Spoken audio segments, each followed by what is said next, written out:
Hello again, everybody. Welcome to Drive Time, brought to you by Auto Driveaway.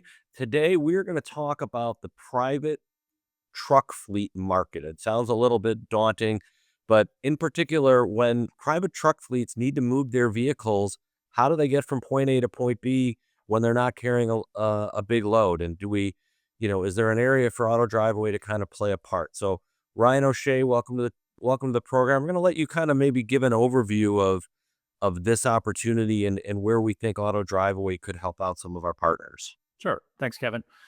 Yeah. So as far as private truck fleets go, where we see Auto Driveway fitting in is when these large truck fleets have trucks located all over the country, oftentimes at different depots or locations.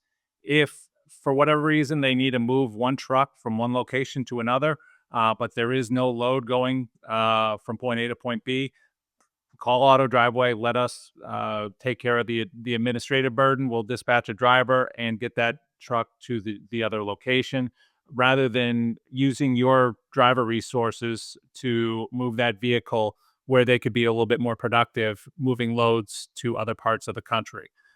So that's really the opportunity that we see with the private truck fleets. So Jeff, as president of our truck transport division, you probably understand better than both Ryan and I kind of maybe some of the pain points that our trucking partners, go through. Help me understand a little bit about what they're dealing with on a day-to-day basis and maybe where this is an opportunity for them to, I don't want to say offload it, but partner with us to maybe help them be a little bit more efficient. Sure, Kevin. Appreciate the opportunity to address that topic. Let's start with the fact that prior to joining Auto Driveaway, I was in the freight transportation industry for the previous 2 decades. So I was in senior level operations roles mainly. One of my key uh, metrics was driver utility. So how well are we using the drivers to produce revenue, right? So we don't want to just keep them busy. We want to keep them busy producing revenue. And I think that the challenge here is a couple of myths that I'd like to maybe get off the table. Is one is that it's cheaper to move your own trucks. I thought that back when I was in that world, I could pay my guys less than what it cost to outsource it. That's really not true because it's not just the pay per mile; it's also the benefits on top of that and all the other costs, work comp costs, etc. So I think the first thing I'll say is that as far as relocating trucks that are empty, the trucks themselves or trucks and trailers that are empty, it's much cheaper to use a third party resource to do that. The second thing I'll say about it is from a driver utility standpoint, you may be keeping them busy, but you're not keeping them busy generating revenue, right? So it may look like a good thing on the surface, but I think most people that will try this, give it a try, not doing it themselves, are going to find that it's a much more efficient and less costly way to move trucks.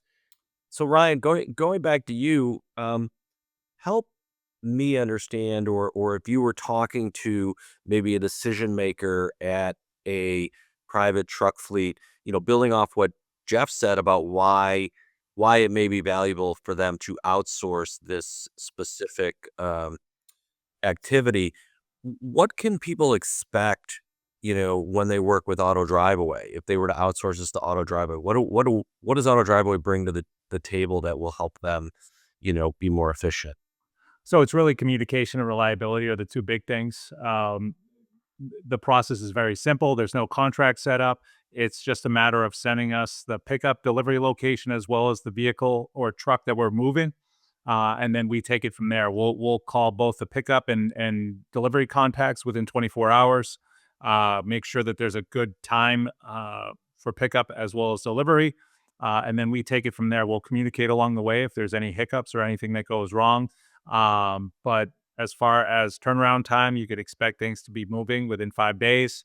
Um, and then your truck is delivered to the new location. We invoice you shortly thereafter, after the move has been completed, and it's pretty much as simple as that.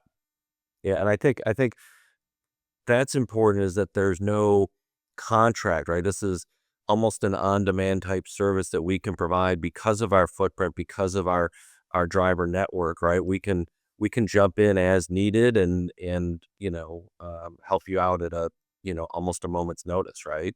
So Jeff, having been in the space as you mentioned, you know, how many people are doing this, or why are people not understanding maybe that this makes sense? Because now you've been on both sides of it. You kind of referenced that you know why do you think people don't go this route typically? Is it just a matter of this is kind of how we've always done it, and is this something we just need to maybe create some awareness and you know let people know that there's another way to go about this? Yeah, I think, from my perspective, I'm not sure many of the fleet, managers, even know what Drive-Away is. When I came on board, uh, with Auto Drive-Away, I did not know what Drive-Away even was, right? I was in the freight world. We managed things with either company drivers or owner-operators, so I think it's an awareness, standpoint. The second thing, for those that aren't trying to move their own, often they'll, contact a broker, to do it. And although the broker may find a driveway company to do it, they're taking a cut out of that. And so certainly it's much more uh, cost effective to go directly to a high quality driveway company. I was talking about myths I wanted to dispel earlier. I think one of the things that keeps people from using driveway in this space is that they think they lose control if they don't do it themselves, right? So I can't do it on my time. I'm not going to get it there on time, etc. I think to Ryan's point earlier, that really is a myth because we can do things often quicker than most companies can even get a driver off of another load that they're on in order to move a truck. So I think the two things that really people need to think about is you don't lose control and you really are saving costs because you don't have a lot of the risk that is associated with using company drivers to do that. And you're certainly not losing their productivity hauling revenue freight. Yeah, I think that was such an interesting way that you framed it earlier, which is, the driver utilization. Yes, they're busy, but are they busy doing something that's going to benefit you as, a fleet manager, as the CFO, as the head of operations, right? I think when you start to think about it that way, yes, the driver is going from A to B, but are they doing something that's driving revenue for the company, or are they just moving an empty vehicle? And, doesn't it make sense to to utilize somebody else. So, Ryan, just as a wrap up, what would you say to some of these decision makers? What's the best way for them to, maybe give us a try, that kind of thing? Yeah, I think it's as easy as reaching out to us, either through my email address or through the contact us on the Auto Driveway webpage. We get quotes back to our customers within a matter of an hour. So you'll know exactly how much it's going to cost. If you give us the go ahead, we'll get that scheduled within 24 hours. And then we'll take it from there as far as contacting the pickup and delivery contacts to make sure we're able to schedule it in a timely fashion. Yeah, no, I think it's great. Hopefully we can generate some awareness out there and convince people that there might be a better way to do it, or just give us a try, and we're here to partner and be as flexible and responsive as possible. So thank you both for joining me, and hopefully we're gonna bust some myths about the better way to do things, and we'll see where we go from there. So thanks, you guys. Thank Thanks, Kevin. you.